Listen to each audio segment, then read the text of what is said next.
Well, it's part of the dishonesty.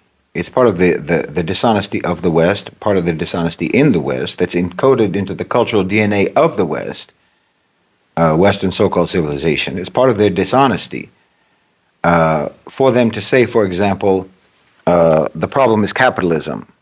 This is part of the allowable discourse to say something like this. This is part of the controlled discourse. You can say capitalism has ruined everything. The problem is capitalism. Capitalism is evil. The capitalist system is evil. So then you have, after that, you have whatever else there is, Marxism, socialism, communism, blah, blah, blah. It's the system. So let's change the system. This is how they address the problems in their society. Let's change the system. No, the system didn't make you like this. You understand? You made the system this way because you are like this. And you're going to do the same thing to any other system that you come up with. The problem isn't the system. The problem is the operators of the system. And this is what you're not supposed to talk about. This is outside the accepted discourse. This is outside the parameters of accepted discourse, allowable discourse. Because of course it is. And this is really and truly criminal. It's criminal what this the so-called Western civilization has done to its people. It's like if you have diabetes, say, you have diabetes and you go to doctor after doctor after doctor, and each doctor tells you that, you just have a stomach flu. Or they tell you, you're just stressed. So then they give you all sorts of different types of prescriptions for those problems that never treat the real problem. And then you just get sicker. That's what's going on in the West. You're not allowed to ever get an accurate diagnosis about what's wrong with you. So if you can't get an accurate diagnosis, then you can never get proper treatment. And I understand this to some extent because the real diagnosis for the West is catastrophic. And most people can't face it.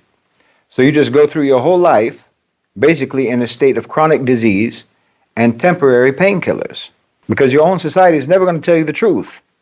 They're never going to tell you the truth about what's going on. They're never going to tell you the truth about what's going on with you, what's wrong with you. But for everyone outside, we have to be very clear about what your condition is, about what your real condition is. Everybody outside needs to understand this. And this is especially true for any Muslims, particularly who live in the West. I mean, really anyone from the global South who lives in the West, but particularly for Muslims who live in the West. In fact, obviously, it's very important for every Westerner to understand, Muslim or non-Muslim. It's very important for you to understand. But frankly, I have long since concluded that they never will. And to a great degree, they literally cannot. They literally cannot understand because, again, that in and of itself is symptomatic of the condition that you have. It's symptomatic of the condition itself. But suffice it to say, you do not live in the society you think you live in. Your so-called civilization is not what you thought it was. And that's why so many of you in the West, Muslim and non-Muslim, why you feel like you're going crazy over there. Why you feel depressed, why you get depressed, why you feel isolated, why you feel so strange in your society. Why, for instance, you can't understand how everyone around you can act normal while there's a genocide being committed by your country. Because you think, or you thought, that your society, your so-called civilization, you thought that it's different from what it really is. And this is what your problem is. This is where your problem lies. And this is why you have such deeply painful cognitive dissonance. Because Diddy, for example, Epstein and the rest of them, you have to understand they are not abominations in your society. They're not aberrations in your society, and that's the truth. They are not anomalies. People like that are actually embodiments of your culture. They're embodiments of your so-called civilization. They're not strange. And if those criminals actually shock and disgust you, it's only because you have been lied to, and you lied to yourself, and you believe those lies about the society that you live in and the so-called civilization that you come from. Because these people are not monsters in your society. They're not monsters in your civilization. They are representatives of your society, a society that is itself monstrous. And again, it's not monstrous because of the system. It's not monstrous because of capitalism. It's not monstrous because of corporations. And Marxism is not going to fix it. Socialism is not going to fix it. Communism is not going to fix it. Feminism is not going to fix it. Red pill is not going to fix it. Okay? Liberalism is not going to fix it. Conservatism is not going to fix it. The system that you created is not the problem. The problem is in the people who created the system. Understand, the problem is the whole cultural context, the whole so-called civilizational context in which those systems were created. The cultural context that created the people who created the systems. That's where your problem lies. The problem is the so-called civilization itself. And you have to understand that anything and everything that comes out from that so-called civilization is going to carry that same sickness. It's going to carry the same sickness, the same infection, the same disease, and that's just a fact. You like to tell yourself in the West, and Muslims also like to say this, that the corruption is some sort of a new phenomenon in the West. And I'm telling you, no, it's not new at all. Not at all. It's not because of Trump, okay? It's not because of Biden. It's not because of the Republicans. It's not because of the Democrats. It's not because of Obama. It's not because of Hillary. It's not because of Larry Fink. It's not because of the World Economic Forum or whatever else you might think of. I mean, you can't keep telling yourself that this corruption and this wickedness in your society is the fault of anything or anyone that your society itself produced. You also can't keep telling yourself the lie that the situation is the same everywhere, that corruption exists in all societies. No, corruption exists in good societies, yes. Corruption exists in good societies, but that's completely different than the West. Because in the West, the opposite is true, meaning that some good exists in that corrupt society as opposed to some corruption existing in good societies. They're not the same. You know, it's like saying that a bucket of water that has a drop of mud in it is the same as a bucket of mud that has a drop of water in it. No, they're not the same. They're not the same at all. You know, a weed and a flower might both grow from the same soil, but that doesn't make them identical by any means. But this is what I mean about never accepting any accurate diagnosis. You're never going to accept an accurate diagnosis because you don't want to know. And to a certain extent, like I said, I don't really blame you because the diagnosis is actually quite catastrophic. Because the truth of the matter is, whether you want to hear it or not, the truth of the matter is, the West, so-called civilization, is a so-called civilization that worships the devil. Yes, and it always has. From prehistory right up until today, it always has. It has been immersed in a deep and abiding relationship with the Jinn. I mean, I know you've been taught to reject this whole concept about the Jinn and what have you. I know that. But that doesn't matter. It doesn't matter.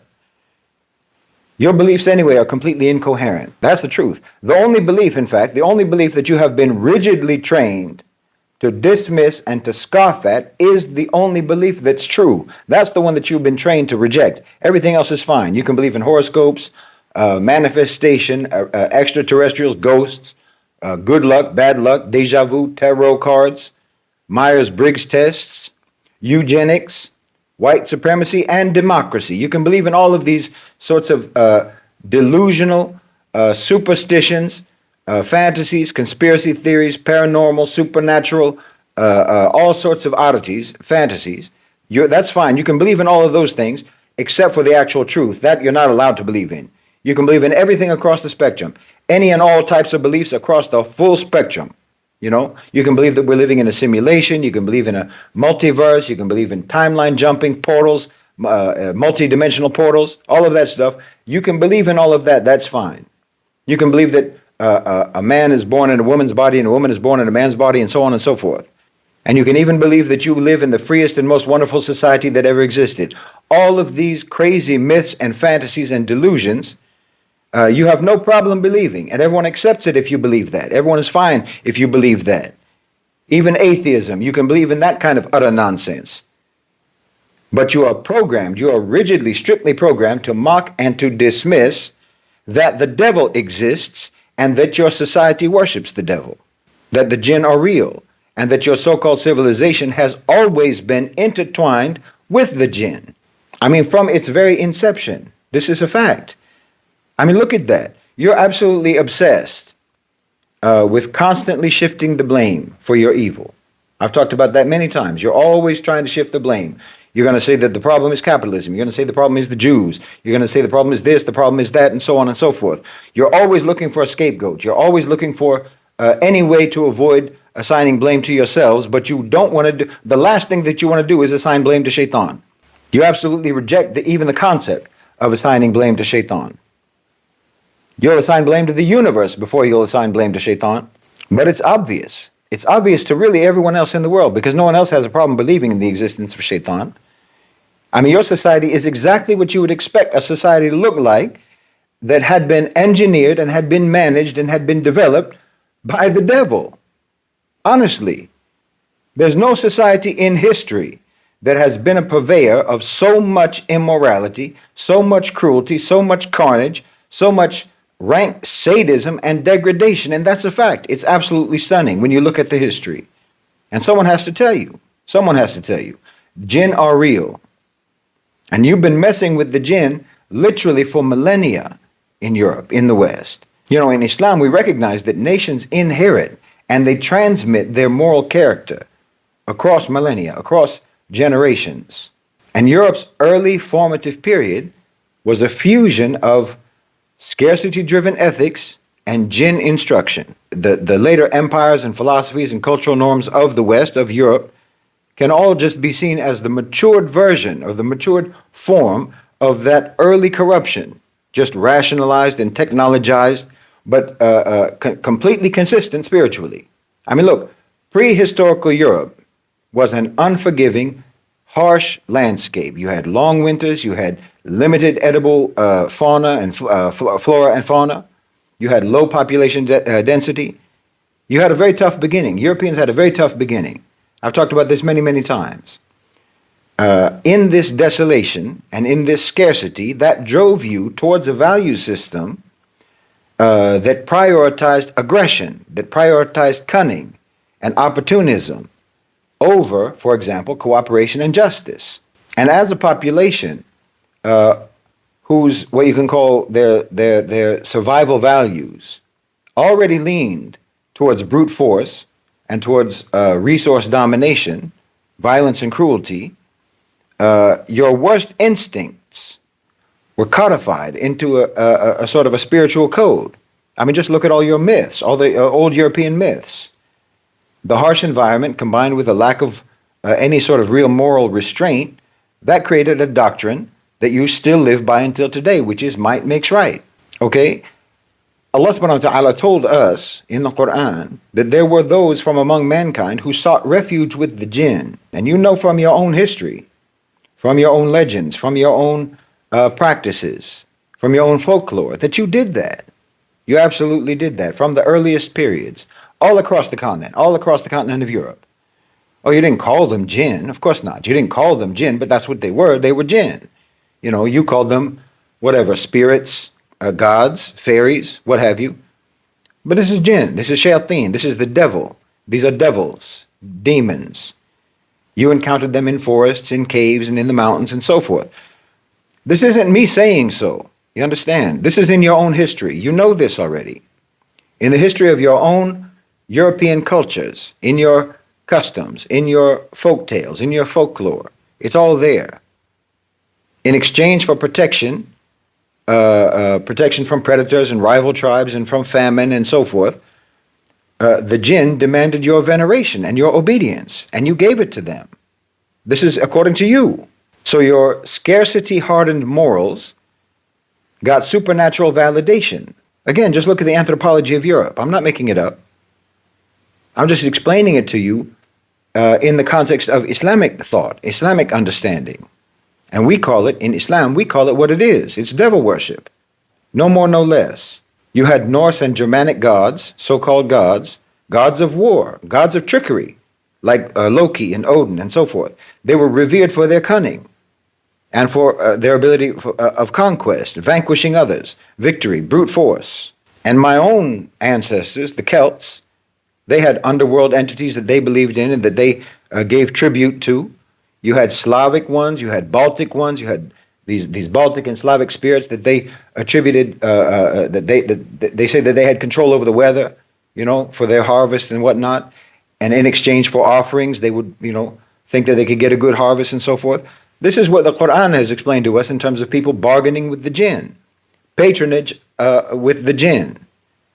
And this goes back as far as you can go back in Europe. I'm talking about like 30,000 BCE, okay? Archaeological evidence in Europe proves that Jinn worship goes back that far. Like I said, in Paleolithic cave complexes that you found in France, in Chauvet, in what's it called, Lascaux, the Three Brothers Cave in France. You know, you had images of this antlered sorcerer type person. We understand that this, in Islam, we understand that this depicts people who communicate with the jinn, intermediaries with the jinn. And I mean, this abounds across Europe. Anyone who's familiar with European history knows this. You had all these types of figures in European history. You've been messing with the jinn for a very, very long time. I mean, from like 9000 BCE in England, you had, you know, shamans wearing deer skulls, literally deer skulls on their heads and performing rituals, channeling spirits and whatnot, trying to emulate predatory animals with this animal-human hybrid that is very consistent across all of the records, archaeological records, making offerings to try to guarantee, you know, successful hunts, successful crops, and so forth. That's jinn patronage. That's devil patronage. That's seeking protection of the Shaytaan, okay? So from 30,000 BCE to 9,000 BCE, you people were doing these things. 20,000 years, you were doing that. If you move up to the Bronze Age, then you start getting into things like Stonehenge. We're all familiar with Stonehenge. You know, you have these patterns of rocks arranged in patterns at riverbeds, at mountain passes, you know, at so-called liminal spaces, thresholds between one area and another, that they refer to as like doorways between the realms, between the human realm and the spirit realm, between the seen and the unseen. You have archaeological evidence of sacrifices, human sacrifices, offerings, transactions with the jinn. That's what that is. It's devil worship. In places like Denmark, in places like Ireland, again, my ancestors, you literally had human sacrifices. You have what they call the bog bodies. You had ritual killings. It's the sacralization of violence. Does that sound familiar? It's devil worship, and you're doing it until today. Then you got these Shi in Ireland, these supernatural, supposedly fairies, basically, with portals to the underworld, the other world, and so on. That's jinn. That's nothing but jinn. And people sought their protection, and they do it until now. They sought their assistance and they sought their favor. They made offerings. They made sacrifices. That's right up to the Iron Age. Then you got the Druids and whatnot, right? Again, you got the symbols of the antlered sorcerers, warrior gods, ram-headed serpents, always elevating and always emulating predators in nature, animalistic predators. You had these rituals and ceremonies and beliefs, all connecting all of these things. The consistency is absolutely startling. I mean, it's a continuity across literally tens of thousands of years. The same sorts of practices, the same sorts of imagery, the same sort of transactional relationship with the jinn for tens of thousands of years, from one corner of the continent to the other, all across Europe. In Scandinavia, like I said, you had Loki, you had Odin, and so forth. You had in all their folktales, you'll find this. In Scandinavia, and you had this idea that knowledge and understanding can be achieved through transgression, through deceit, through predation. You had magic, you had sorcery, you had these mediators with the spirit world, intermediaries, shaman, all communicating with the jinn, seeking their favor, seeking their protection, so on and so on and so on, over and over again in European history, seeking victory from the Shaytaan. I mean, it literally just goes on and on. You had your seers, soothsayers, oracles, and whatnot, always demanding sacrifices, always demanding tribute, blood, mutilation, degradation. I mean, is this registering with you at all with regards to your society and the ways of your society? This is your origin story. This is your backstory. This is where you came from. I mean, do I even need to talk about the Greco-Romans? It's literally the same belief pattern from prehistory until the Romans. It's the same. Just maybe a little bit more literate veneer on the patron-client relationship with supernatural powers. It's devil worship. It's jinn worship. It's working with the jinn. And Christianity didn't rupture this pattern at all. It's fundamentally the same religion. Once Europe became Christian, so-called, you followed the same religion that you've been following for tens of thousands of years, just rebranded it. That's all. What Europe followed was not even remotely similar to the actual religion that was preached by Nabi Isa, by Jesus, the Prophet Jesus, alayhi salam, peace be upon him. Not even remotely similar to what he taught. Like I've said before, Rome did not actually become Christian. Christians became Romans. That's what actually happened. You just adapted, You adapted everything that you had always believed and everything that you had always practiced in your pagan religion in Europe, and you just put the costume of monotheism on it. That's the only difference, Catholics until today enact the drinking of blood and the eating of flesh every Sunday at Mass. You got other Christian denominations where they speak in tongues. Jinn possession, rebranded as the Holy Spirit. You've got idols, you've got superstitions, you've got Jinn possession. Nothing changed. Nothing changed. You've got your amulets, you've got your charms, you've got your intercessors. You still have your magicians, you still have your witches, you still have your sorcerers casting spells, but instead of calling them spells, you just call them prayers. Prayers to the Father, to the Son, to the Holy Ghost, to Mary, to the saints, to the angels, to whoever, even to your pastor, I don't know, to your ancestors, to your loved ones who are long past and so forth. And then, of course, you had the kingship, rulership, and so forth, always was connected to their access to supernatural entities. Even your so-called enlightenment didn't change anything. That's a fact. It didn't change anything. It's just another rebranding. The same way that Christianity was a rebranding of paganism, secularism was also just another rebrand. Instead of calling upon, whatever, Odin or Loki or Saint Christopher or the Holy Ghost, people just turned to new labels like the universe. You hear that now. Energies, vibrations, archetypes, the unconscious, evolutionary psychology. Again, think about that. Evolutionary psychology. Again, it's with that human-animal hybrid fixation. And the exchange is always the same, seeking advantage in the world from the unseen in return for belief, ritual, and obedience, subservience, subordination. And obviously in the West, occultism never disappeared either. Like I said, even amidst your modern scientific society, now you just scientize everything, vibrations, low and high vibrations, frequencies, and so on. It's the same as it ever was. You're the same as you ever were. Now, again, I don't care if you understand or if you believe or if you accept the reality of the existence of the Jinn or the existence of Shaytaan. It doesn't matter. It doesn't matter what you believe now. Your people believed it for the entirety of your history up until just yesterday, And like I said, it's basically just semantics, whether you believe in it or not. It's just semantics. Because you do believe, you just use different terminology. You just use different rationales. You just use different definitions, different explanations, and so on. But the point is, you can deny whatever you like. But you cannot deny the reality of your history. The reality of your history going all the way back to the Ice Age. You people believed in otherworldly beings, and your people worshipped them. They sought their help, they sought their instruction, they sought their protection, and the intermediaries who claimed to be able to communicate with them, these otherworldly beings, these jinn, they led you, they guided you, they molded you, they ruled you, they shaped your whole culture, and you grew from those roots. They sought their help, they sought their protection, they sought material gain, and they sought success, they sought victory through them, through the jinn. They sought their favor, and they feared their wrath. And favor and wrath were always measured or always interpreted in terms of worldly acquisition, worldly favor. If they favored you, then your crops would grow.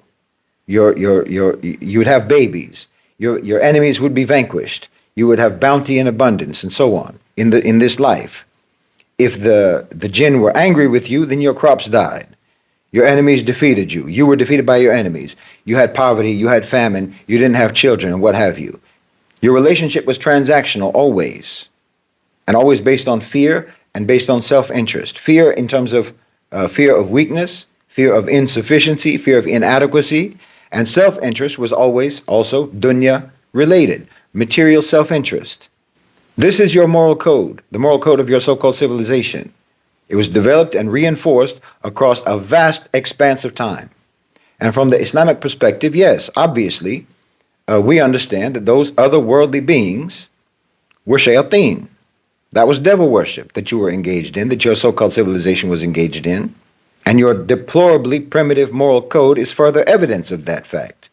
These beings, that your sorcerers, your shaman, your priests, and so forth, these beings that they interacted with did not guide you to high, refined moral values, moral principles. It was always animalistic and predatory throughout. That's what they taught you. And you were never elevated by your worship. You were degraded by your worship. And that's what always happens. Yes, you should listen to the Muslims. You should listen to the Muslims about this because we know all about Shaytaan. Allah subhanahu wa ta'ala and his messenger told us all about Shaytaan, told us everything you need to know about the devil. We know it. We know exactly how this plays out when you mess with the jinn. We know exactly how that plays out. So you can get what you value from the jinn, but you'll never get what's truly valuable. Do you understand? Because the jinn will teach you, just like they taught the Europeans, to only value what the jinn can give you and to devalue what the jinn cannot give you. And throughout this whole process of interacting with the jinn, you will give them what they value, which is your humiliation and your corruption and your degradation. Or you've been in a Faustian deal for millennia as a so-called civilization in the West, in Europe, and your development as a people, as a so-called civilization, has been frozen since the Paleolithic age. You've been intertwined with the jinn for at least 3 to 4 decamillennia, 30 to 40,000 years. Do you understand me? That's the backstory of your culture. You're entrenched in this. These are the foundations. These are the roots of your so-called civilization. It's the roots, it's the trunk, and it's the branches of your so-called civilization. It has shaped everything about you. It has shaped everything about the West, about your paradigms, your perspectives, how you interact with the world, how you interpret reality, your relationship with morality, your relationship with ethics and principles and ideals and so forth. Even when you think you've broken free, when you pat yourself on the back for being so modern, for being so rational, for being so enlightened, the truth is you haven't escaped anything. You've just changed the packaging on what you've always had. You just changed the names. You just changed the rituals. You changed the architecture. You changed the locale of your worship and the manner of your worship. But the relationship is exactly the same. The same bowing to unseen masters. The same bargaining for worldly advantage. The same fear of losing their favor. The same fear of them. You went from spirits in the trees and the caves to saints in the cathedrals, and from saints in the cathedrals to, the universe, forces of nature, what have you. And now you moved on to whatever, algorithms, artificial intelligence, worshiping in corporate temples. It's still the same bargain. It's a transactional submission to something that you believe can give you control over the world without ever requiring you to control yourself. And you call it progress. But it's the same Paleolithic superstition, just dressed up with a new vocabulary. Once it was, if we offer the right sacrifice, then the rains will come. Then it was, if we recite the right, aria or what have you, then the saint will intercede on our behalf. Now it's, if we fund the right research, then the technology will save us. Different language, same primitive moral calculus. And you've refused the only arrangement that would actually break that cycle, which is servitude to the creator of the unseen, not to the unseen. Not servitude to the unseen itself, but to the creator of the unseen. Because everything else that you've worshipped has only made you more like itself. Predatory, arrogant, and hollow. That's why your whole history from the Ice Age until today is actually, in reality, just one unbroken continuum of fear and greed, dressed up alternatively as religion or as politics or now as science. Every so-called golden age that you ever had was built on conquest, was built on violence, was built on exploitation and moral rot. You can change your gods 1,000 times, but you will never change your nature because the transaction has never changed.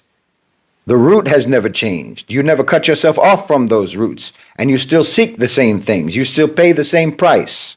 and you're just as morally primitive today as you were 40,000 years ago. I mean, think about your horror movies. Think about your horror movies. Do you know that most people in the world, most people in the global south, in Asia, Africa, and the Middle East, and so forth, they find it very bizarre and they find it very disturbing how much you love those movies, those horror movies. They think it's bizarre and disturbing that it's even a genre at all, much less that it's one of the most popular genres in Western cinema. But I'll tell you why. I'll tell you why you love those movies so much. It's not random. It's not random that you came up with that, because it's not just entertainment for you. Horror movies are a ceremonial reenactment of your oldest religious instincts. You know, you're simultaneously terrified and in awe of evil, the power of evil, or what you perceive to be the power of evil. And this perception of the power of evil that you have in the West, this goes back for tens of thousands of years with you. This is the oldest liturgy of the West, that is to be terrified of and yet to venerate that which terrifies you. You understand? To be terrified and to venerate that which terrifies you. To be horrified of the darkness, but to also seek the power of the darkness.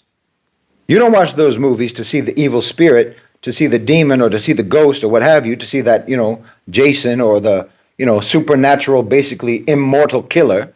You don't watch those movies to see the evil person or the evil entity get defeated. You watch those movies to see the carnage get unleashed.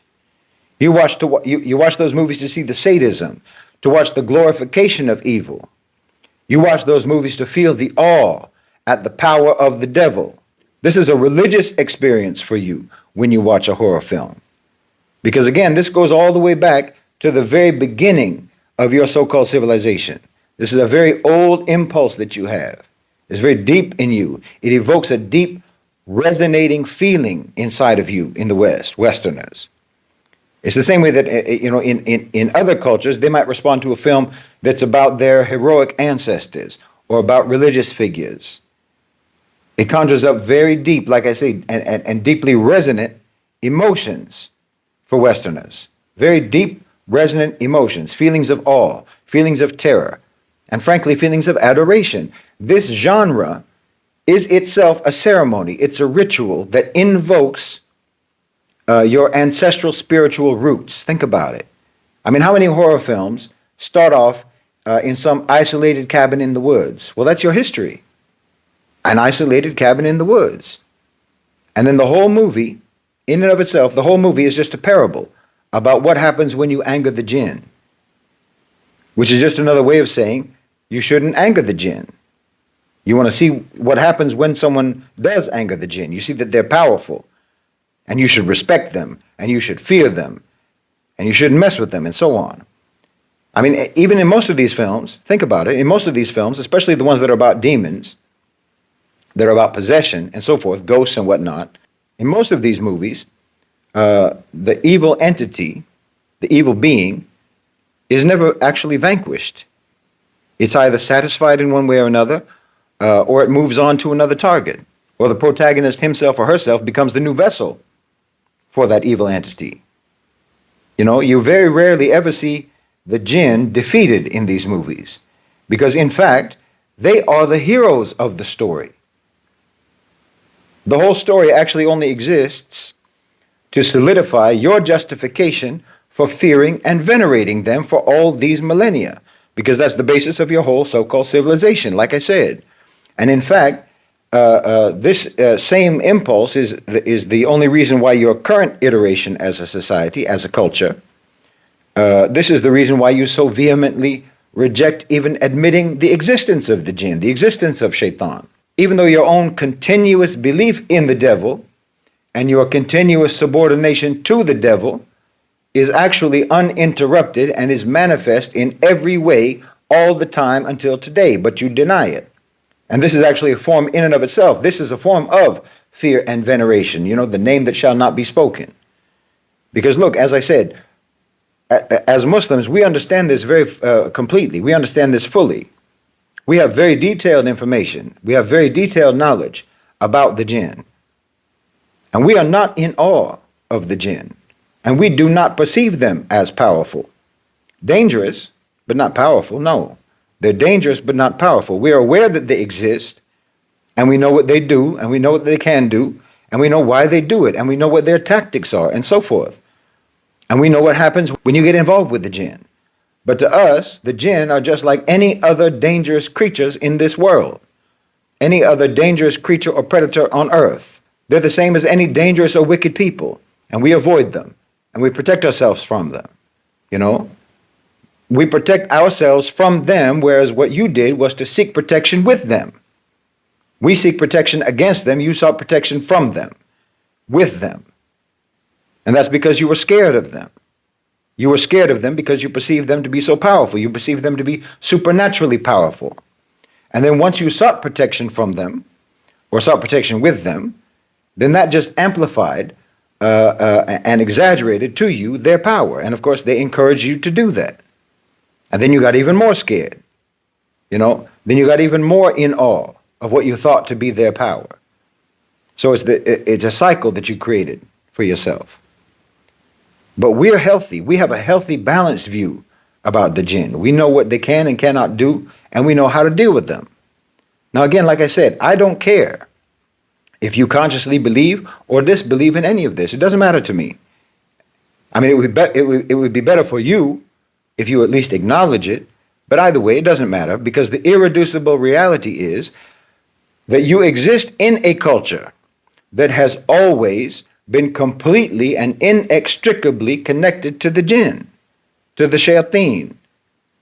Belief in them, worship of them, client-patron relationships. That's your history. And it's not wise for you to ignore the impact that this history has had on your development as a so-called civilization. Obviously, it has affected you. And again, it doesn't matter if you believe that your ancestors were or were not genuinely in contact with these beings, or if they were just faking it. You know, if they were faking it for 30,000, 40,000 years. It's fine. You can believe that the hunter-gatherers of the Paleolithic age were cunning enough and savvy enough and manipulative enough to invent these things, to invent these interactions, to invent the spirit entities. That's up to you. You can believe that. We know otherwise. And really, so do you. You really do know otherwise as well, but you can stick to whatever story makes you comfortable. It doesn't matter. Like I said, whether it was real or whether it was fake, your people did with it what they did. And it made your so-called civilization what it is today. It made your worldview what it is today. It made your moral code what it is today. And it made your character what it is today.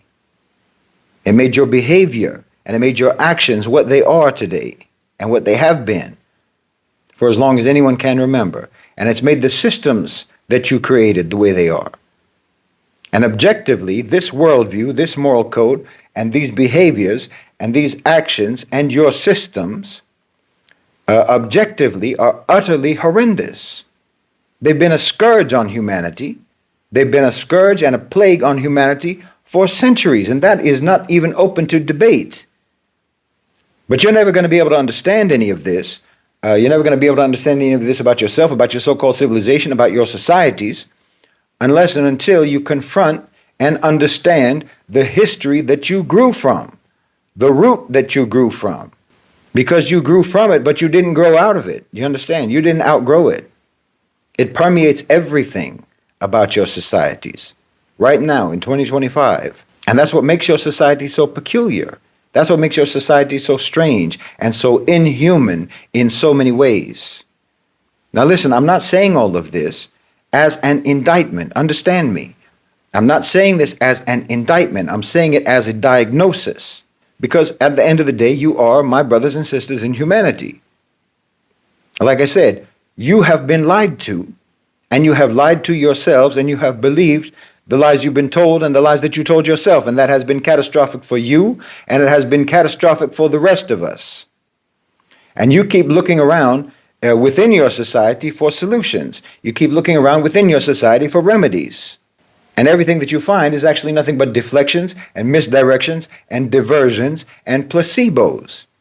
In your current state, your society, your so-called civilization, is frankly incapable of being honest, It's incapable of being moral. It's incapable of being just. It's incapable of being decent. Your so-called civilization is incapable of being civilized.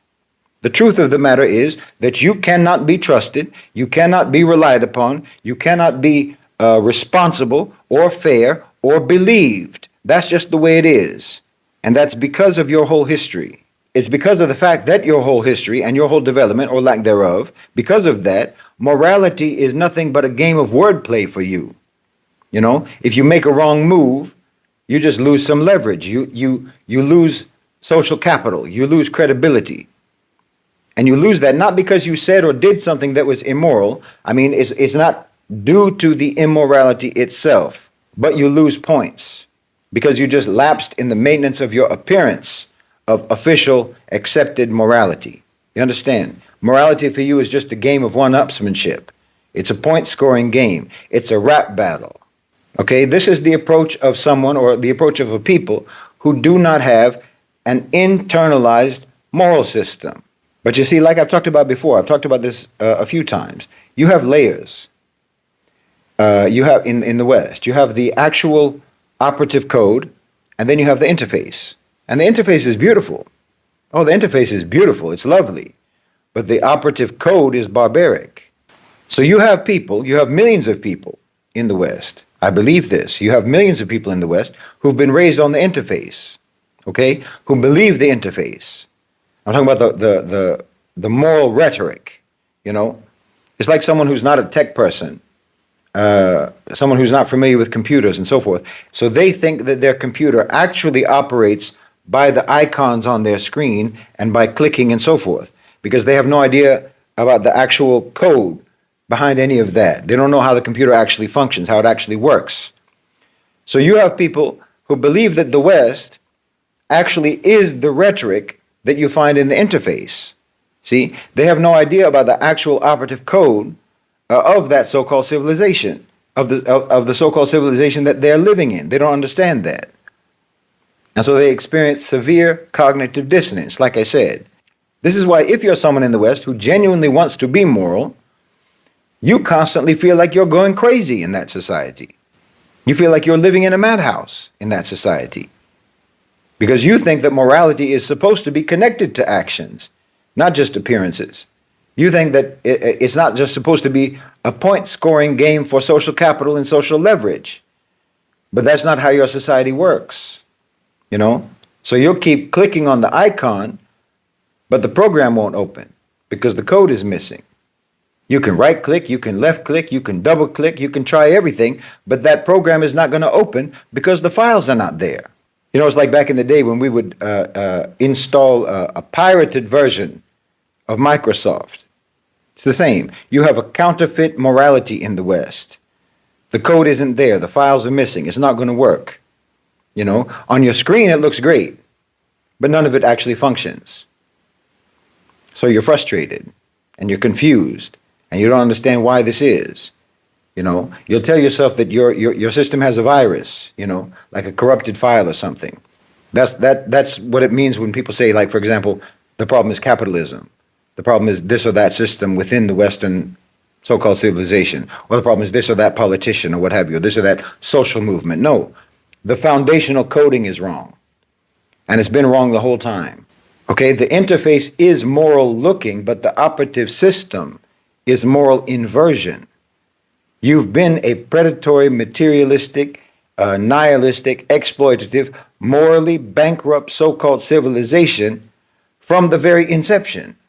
Morality and principles and ethics in the West are just a superficial interface for you. So if you are someone who genuinely wants morality and principles and ethics to actually go deeper than that, then you're going to have to stop looking for that where you are, because it's not going to happen. It doesn't exist where you are.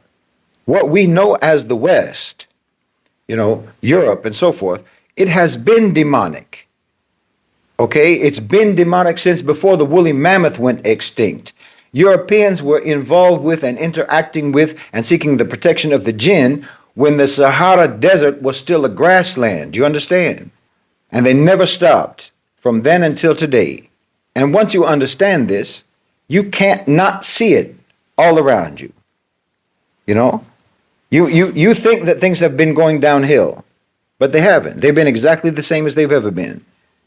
Understand, Shaytaan flows through the veins of Western so-called civilization. And if you're trying to be a good person, and I know you'll understand this because I know that you've experienced this. If you're trying to be a good person, a moral person, a decent person, then you're treated like a cancer in that society because you are like a cancer in that society. They'll treat you like you're the one who's sick. They'll treat you like you're the infection. They'll make you think that you're crazy. They'll make you think that there's something wrong with you because they normalize what's abnormal and they make the unnatural natural. And I'm telling you, if you object to this, if you reject this, then you are, in fact, the one who is out of step with your society. You are, in fact, the one who is sick according to the society's definition of healthy, the society that you're in. And they're not going to change their definitions. I'm telling you, they're not going to change their definitions. So you're the one who's got it wrong. You're the one who's got it wrong because you're expecting for your society to be other than what it always has been. And that's not going to happen. It's not going to change. So I'm telling non-Muslim Westerners, and I'm talking to you truly with compassion, because you are, as I say, my brothers and sisters in humanity, and you have been deceived. You have been misled. You have been fooled, cruelly fooled. And the cruelest thing about this, the cruelest thing about how you have been lied to is that when you actually believe the lies, they punish you for believing the lies. They'll punish you for your naivete. You understand? They punish you for believing them when they said that they were moral, because you're supposed to know that it was all a con. You're supposed to know that this was all just a game. You know, it's just like if you have an upright cop who works in a corrupt police force, well, he'll get punished by his fellow officers because he's gullible enough to actually believe in the law. He's gullible enough to actually believe in justice and serving and protecting the community, when actually everyone who works with him, all of his colleagues, all of his fellow police officers, is just out to get their cut of seized drug money. They're all out there just to extort and to shake down the neighborhood. So he'll be punished for believing in what's moral and what's right. But I'm also saying this, and I'm mostly saying this, of course, for my brothers and sisters in Islam, because this is extremely important. You have to understand this about the West, about the origins of the West. And don't ever let yourself think for a moment that they mean anything that they say about morals, about principles, about ethics, and so forth, or about the law. No, don't ever let yourself trust them, and don't ever let yourself believe them. Don't ever let yourself rely on them or count on them in any way whatsoever. They won't do anything for you when they pretend that they're in solidarity with you, say over Palestine, or whether it's over Palestine or Sudan or anything else. If they pretend that they're in solidarity with you, believe me, they won't do anything for you, except that whatever they did for you, they will try to leverage that to try to get a compromise out of you. They'll try to compromise you, they'll try to corrupt you, they'll try to misguide you, they'll try to lead you astray, and in fact, that's the only reason that they ever tried to get close to you in the first place. And they do that because they can't help it, because it's ingrained in their cultural DNA over the course of millennia of tutelage and patronage under Shaytaan. So you have to deal with them very cautiously. And you have to deal with them always being very consciously aware of this fact. I mean, I pray that they will be guided, but unless and until they are guided, they are not. And the friendliest ones are the most dangerous ones, whether they're from the so-called right or the so-called left. This is just like the difference between iOS versus Android, right and left. They all come from that same so-called civilization, and they all have those same civilizational instincts. So understand who you're dealing with, and don't ever let your guard down. And act like you know that we are in a conflict with Shaytaan and his minions. And don't ever show despair in public. Don't ever show weakness in public. Don't ever show pessimism in public. Don't ever be divisive against the Muslims. Don't ever help Shaytaan against our own people. And don't ever utter a word in public that will or that even might give comfort to our enemies.